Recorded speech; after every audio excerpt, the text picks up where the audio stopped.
There is a prophecy that has haunted mystics for centuries, a 72-hour period of total darkness that will throw the world into chaos. For ages, certain private revelations and mystics have spoken of a time when the sun vanishes, the moon goes dark, and a blackness so thick you can feel it covers the globe. Some interpretations of these prophecies claim that during this time, no man-made light will work, no electricity, no batteries, not even your phone. For most people, it would be a terrifying, life-changing event. It would be chaos, but for you, it's going to be just another Tuesday. Because in this video, I'm giving you the 7 must-have items that will make you a survivor, not a statistic. It's true, many of these prophecies focus on spiritual tools like blessed candles and holy water. While faith is a powerful comfort for many, our focus today is on the practical, tangible things that anyone, no matter what they believe, should have to stay safe, warm, and secure when the world goes dark and silent. This isn't about being scared. It's about taking back control from the unknown and building a wall of preparedness around your family. It's about turning a moment of pure panic into a testament to your own foresight and strength. These 7 types of items are the foundation of that strength. I've made plenty of mistakes in my 2 decades as a prepper. I've wasted money on useless gadgets and completely overlooked the basics. This list is the result of those hard-learned lessons, so you don't have to learn them the hard way.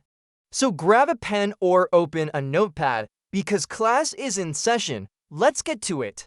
Number 1, the water lifeline. The first item, the absolute foundation of your entire survival plan, is water. I know, it sounds obvious, but most people have no idea how dire a situation gets when the water just stops. The first problem is just getting it. If you get city water, the huge pumps that push it to your house need electricity, grid down, pump stop. If you have a private well, that pump is electric. 2, no power, no pump. Suddenly, turning the faucet gives you nothing but an empty, hollow sound. But there's a second, sneakier problem: contamination. Even if some water manages to trickle through the pipes by gravity, the purification plants that make it safe are also offline. This means any water you do get could be full of bacteria, viruses, and parasites, a guaranteed disaster when there are no doctors or hospitals. The old prophecies sometimes speak of pestilence, and history shows us that the biggest killer in a disaster isn't the event itself. It's the waterborne diseases that come after. This is why your number 1 job is to have a solid, backup water plan. FEMA and the CDC recommend 1 gallon of water per person per day. For a 72-hour event, that's 3 gallons per person. For a family of 4, you'd need 12 gallons stored away. But here's the first pro tip. That 1 gallon rule is just for basic drinking and a little hygiene. In a stressful situation, you're going to need more. I always recommend 2 gallons per person per day. Now that same family of 4 is looking at 24 gallons. It sounds like a lot, and it is. That's the whole point. So what's the plan? It's a 3-part strategy. First, immediate storage. The simplest way to start is just buying commercially bottled water. It's cheap, purified, and lasts a long time. But a mountain of flimsy plastic bottles is a rookie mistake. They get punctured easily and take up too much space. A much better option is to invest in stackable water bricks or other durable, food-grade plastic containers designed for long-term storage. Here's a tip most people don't think about. The moment an event kicks off, one of the first things you should do is fill your bathtub. A standard tub can hold 40 to 60 gallons. You can buy a special liner called a water bob or even use a thick, clean plastic sheet to keep the water potable. This one move can instantly multiply your water reserve. Number 2, the fuel for survival. No-cook food. The second thing you can survive without is a 72-hour supply of the right kind of food. The problem during a total blackout isn't just that grocery stores are closed. It's that you've lost the ability to cook. Your electric stove, your microwave, your air fryer, they're all just metal boxes now. A gas stove might seem like the answer, but many new ones need electricity for the starter. And even if you can light it, let me be very clear, In a world with no fire department, a small kitchen fire is a catastrophe that could burn down your only shelter. This is practical advice, separate from any prophecy. Any survival plan that counts on cooking indoors is a bad plan. You need food that is non-perishable, needs zero prep, zero cooking, and zero water. Its job isn't to be a fancy meal. Its job is to be a dense source of calories to keep your body and brain working under intense stress. The standard recommendation is a minimum of 2,000 calories per person per day. For a family for over 3 days, you need 24,000 calories ready to go. So what does this no-cook pantry look like? I think the best approach is a mix of 3 food types. First, emergency ration bars. And no, I don't mean sugary granola bars. I'm talking about high-calorie, vitamin-fortified bricks from brands like Datrax or Mainstay. They're engineered for survival. A single 3,600 calorie bar can sustain one person for 3 days. They have a 5-year shelf life. They don't make you thirsty, and they can handle extreme temperatures. They taste kind of like a dense, bland cookie, not exciting, but incredibly effective. Second, canned goods, but you have to be smart here. We're talking about food that's good to eat straight out of the can. Think canned tuna, chicken, Vienna sausages, fruits, and vegetables. They give you calories and a much-needed morale boost from variety. But here's where so many people make a simple, almost laughable mistake until it happens to them.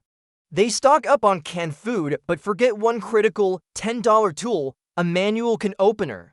A good, gear-driven manual can opener is an absolute must. Actually, you need 2. In the prepper world, we have a saying, 2 is 1, and 1 is none. Third, a mix of high-energy snacks. This is where you can add some comfort. Things like peanut butter, nuts, trail mix, dried fruit, and protein bars are great for fighting off hunger between your main ration meals. No prep needed, just instant energy.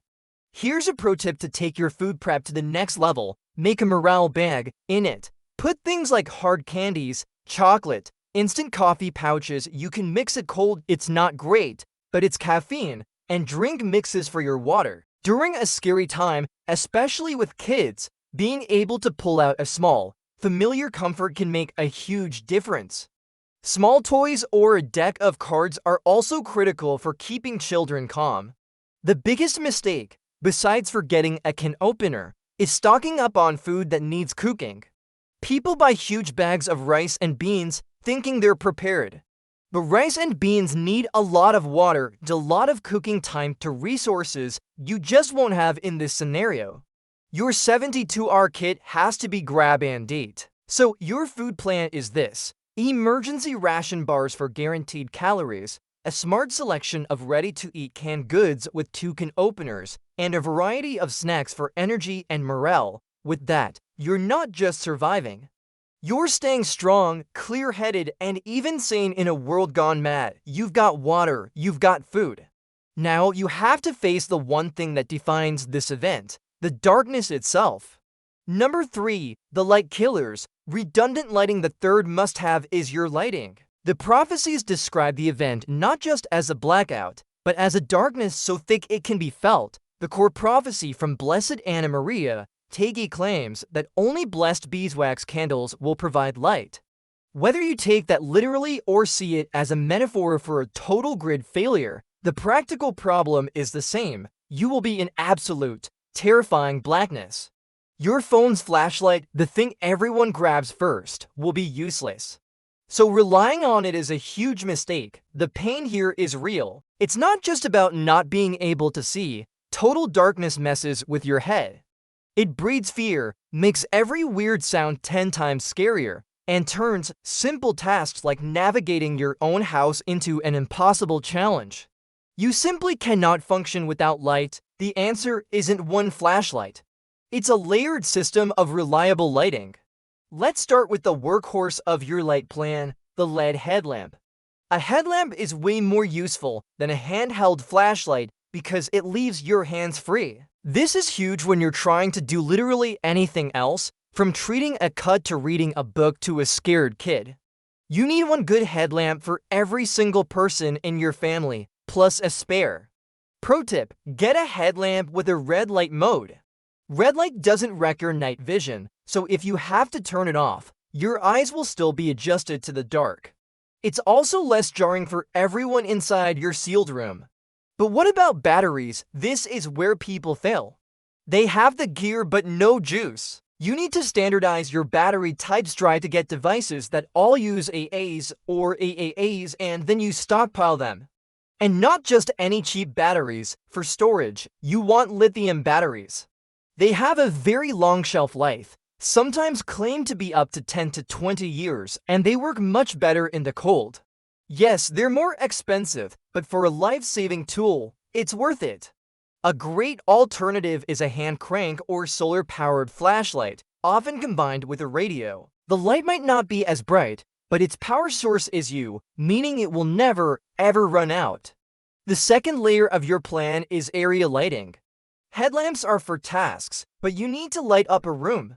This is a job for high-efficiency LED lanterns. A decent lantern can light up a small room enough for everyone to see each other, eat, and feel a sense of normalcy and safety. Again, stick with battery-powered LEDs.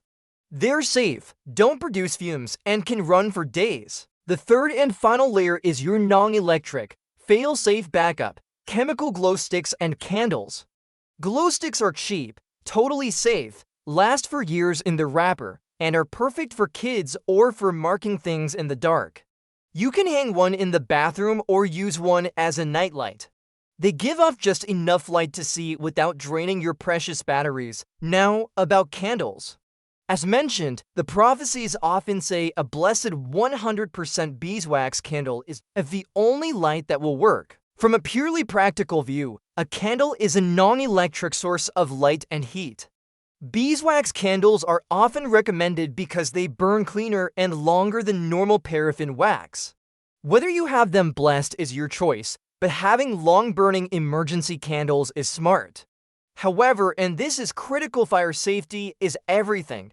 Never leave a candle burning unattended. Always put it on a stable, non-flammable surface. A great practice is to place the candle inside a deep glass jar or on a ceramic plate with a little water in it. One moment of carelessness with a candle could be far more dangerous than the darkness. The common mistake is having no redundancy. People buy one big flashlight and toss it in a drawer. When the batteries are dead or they can't find it in the pitch black, their plan is over. Your light strategy must have layers, headlamps for tasks, lanterns for rooms, and glow sticks and candles for a backup that never fails. With this system, you don't just survive the dark, you control it. Alright, we're halfway through. You already have a plan for water, food, and light, the foundation of survival. If you're getting some real value out of this, do me a favor and hit that like button. It really helps tell the algorithm that this is information people need. Now, drop a comment below. What is the #1 prep item you have for a blackout that I haven't mentioned yet? I read all the comments, and your ideas make this whole community stronger. Number 4, the cold killer, warmth and shelter. The fourth essential is something that addresses a common fear in these grid-down scenarios, a sudden and extreme cold. Whether this is part of a prophecy or not, the practical threat is very real. When your home's heating system goes dead and most furnaces need electricity for fans, your house will start getting cold fast. It will quickly drop to the outside temperature. In a cold climate, this isn't just uncomfortable, it's deadly. Hypothermia can set in at temperatures as high as 50 degrees Fahrenheit or 10 degrees Celsius. The main problem is that your house stops being an active shield and becomes a cold container. The solution is a two-part strategy. First, you have to trap as much heat as possible, and second, you need a safe way to generate more heat.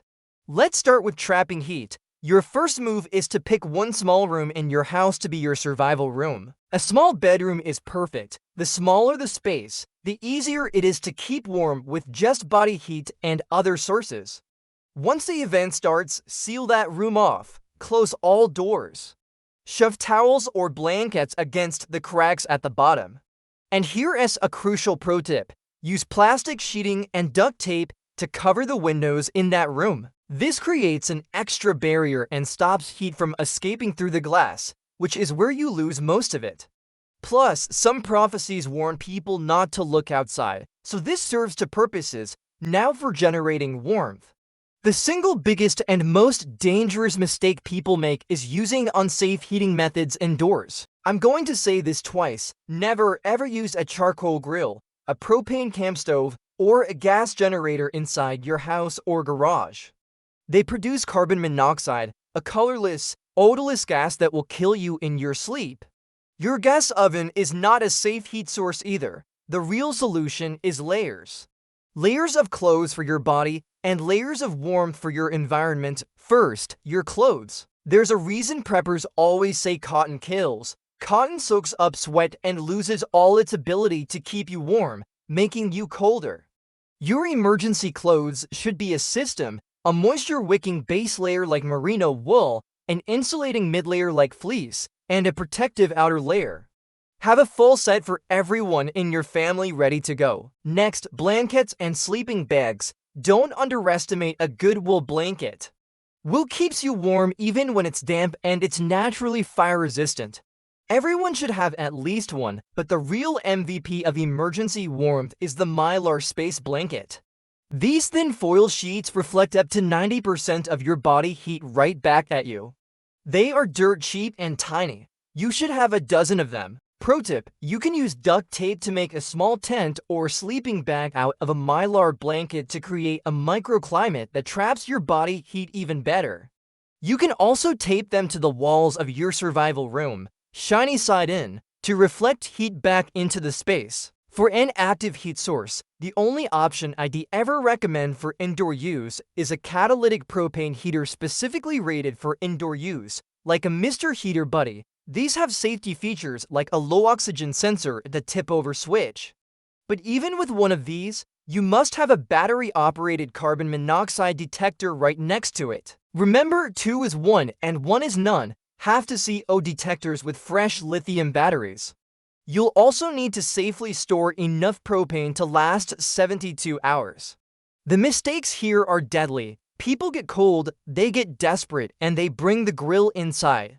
They wear a cotton hoodie and wonder why they're freezing. Your survival depends on thinking small and thinking in layers.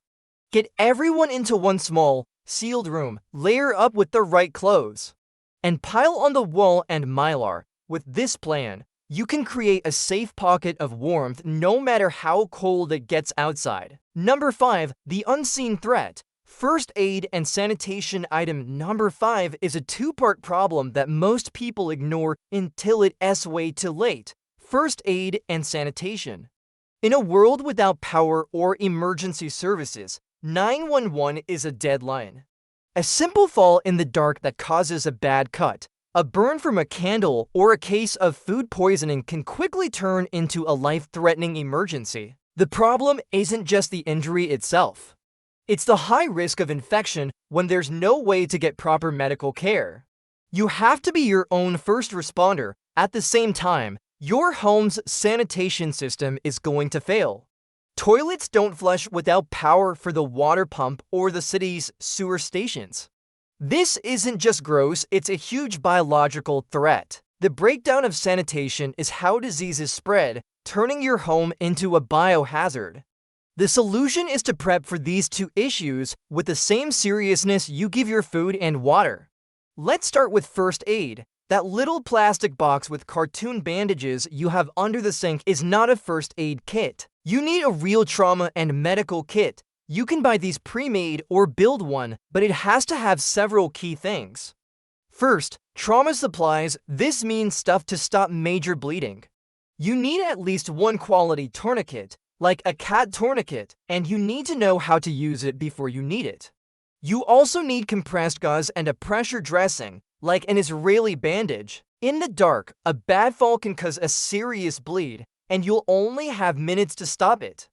Second, wound care. This is your collection of bandages, sterile gauze, medical tape, antiseptic wipes, and a bottle of iodine or similar antiseptic. You'll also need antibiotic ointment, burn gel, and tools like trauma shears and good tweezers. Pro tip, Get some super glue. In a pinch, it can be used to close minor cuts and wounds when you don't have stitches. Third, medications. This includes a good supply of over-the-counter meds, pain relievers like ibuprofen, anti-diarrhea medicine, and antihistamines. Most importantly, you need at least a week's supply of any prescription meds your family members rely on. Don't count on being able to get a refill. Talk to your doctor about getting an extra prescription specifically for your emergency kit. Now for sanitation, the topic nobody likes but everyone needs to deal with. The answer is the twin bucket system. It's simple and it works.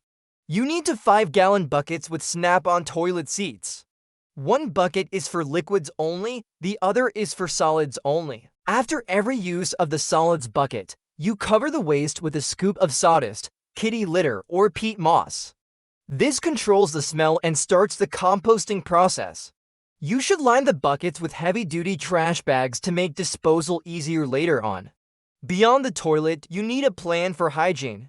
Stock up on hand sanitizer, disinfectant wipes, and no-rinse body wipes. Keeping your hands clean is your best defense against getting sick. And don't forget paper towels, toilet paper, and feminine hygiene products. The most common mistake is just ignoring this stuff. People focus on the cool gear like knives and forget about the boring reality of dealing with wounds and human waste.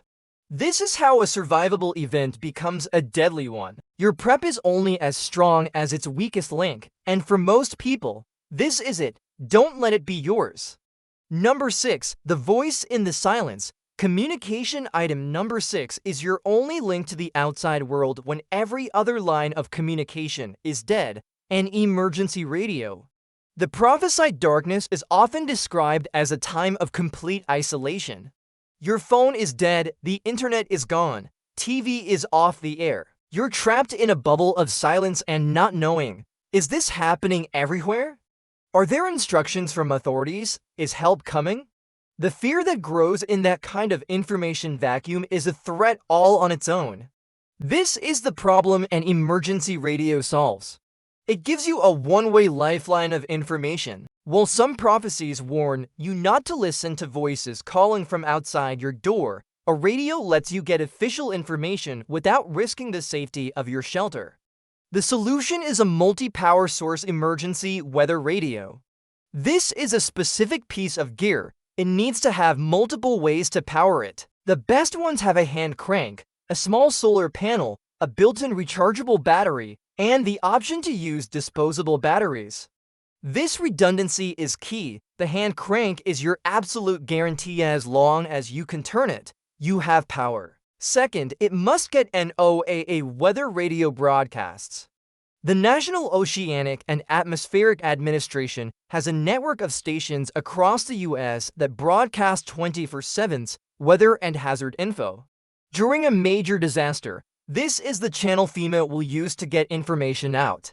A radio with the NOAA alert function is even better. It will automatically turn on when an alert is issued for your area. Here are the pro tips for your radio. When you get it, don't just put it in the box, test it.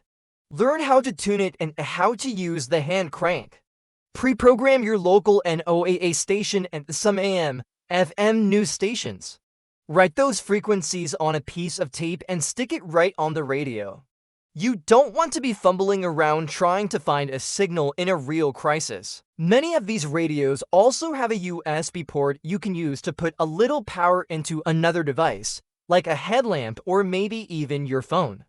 Don't expect to fully charge a smartphone this way. It would take forever, but it might be enough for a few crucial minutes of use if you need it. A common mistake is thinking your car radio is a good backup. It's a bad idea. Running your car just to listen to the radio wastes precious fuel you might need later. And more importantly, running a car in a garage can kill you with carbon monoxide. Don't do it. This is a life-saving tool, so invest in a quality model from a good brand like Midland or Eaton. Your emergency radio is more than a gadget. It's your early warning system, your news source, and your defense against the psychological stress of total isolation. It keeps you informed and in control. In the middle of all that silence, The crackle of a voice on that radio will be the sound of hope. But to make sure you're totally secure, there's one last category we need to cover. Number 7. The enablers of control, tools, and security. The seventh and final item isn't one thing, but a small, well-chosen kit of essential tools and security items. When the world stops working, the ability to fix, build, and secure your own environment is a superpower. The problem is simple. Things will break, a latch will snap, a seal will tear, gear will need to be adjusted. And beyond that, the prophecies talk about a time of great spiritual trial, while practically speaking, a disaster brings out desperation in the unprepared. You need to be able to control your environment and secure your shelter against any threat.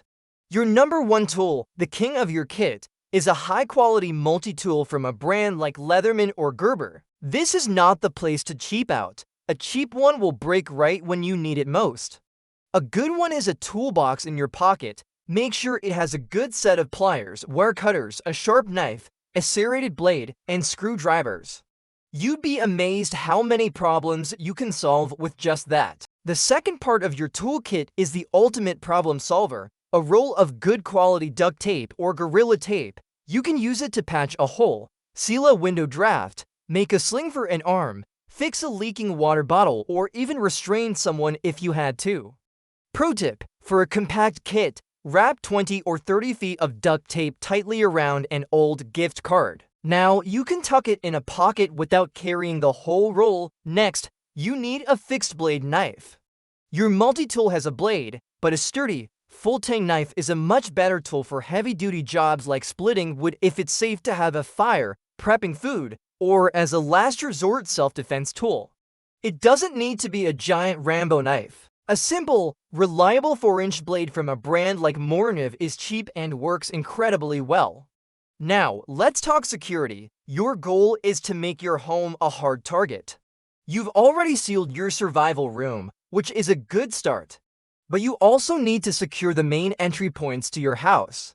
The prophecies explicitly warn not to open your door, no matter what you hear. You need to make it physically impossible for that door to be opened from the outside.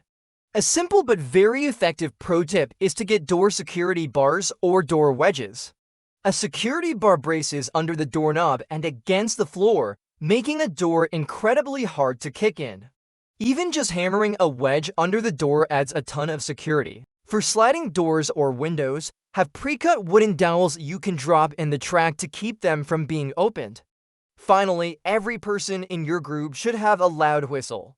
The sound of a whistle carries way farther than your voice, and as the universal signal for distress. 3 blasts is the call for help. The biggest mistake people make with tools is either having none at all or having a pile of cheap junk that will break. They think of security only in terms of weapons and forget the simple layers that make a home a tough target. A prepared person doesn't just have supplies. They have the tools to maintain their gear and their shelter. This small kit of multi-tool, duct tape, a good knife, and some simple door security gives you that power. It gives you control, so there you have it. The 7 essential items you need to survive the 3 days of darkness or any other 72-hour disaster. Let's recap. A solid water plan, a supply of no-cook food, a layered lighting system, a strategy for warmth, a real first aid and sanitation kit, an emergency radio, and a core set of tools to secure your environment. Having these 7 things ready to go isn't about giving in to fear. It's the exact opposite. It's about looking a potential crisis in the eye and saying, "Not today, not my family." It's about taking responsibility for your own safety. The chaos and panic is for the unprepared. For you, there is just the quiet confidence that comes from having a plan and being ready to act on it. The best time to start preparing was yesterday. The second best time is right now. Don't wait. Start putting your kits together today. Just start with one thing. Buy an extra case of water this week. Order a good headlamp tonight. Every single step you take builds a stronger wall of security around you and the people you love.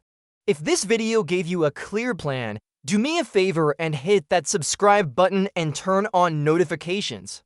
Getting prepared is a journey, and we have a lot more to cover. Second, if you got value from this, share it with someone you care about. The more prepared our community is, the safer everyone will be. And finally, let me know in the comments which of these 7 items you're going to work on first. Let's get this conversation started. Stay safe and stay ready.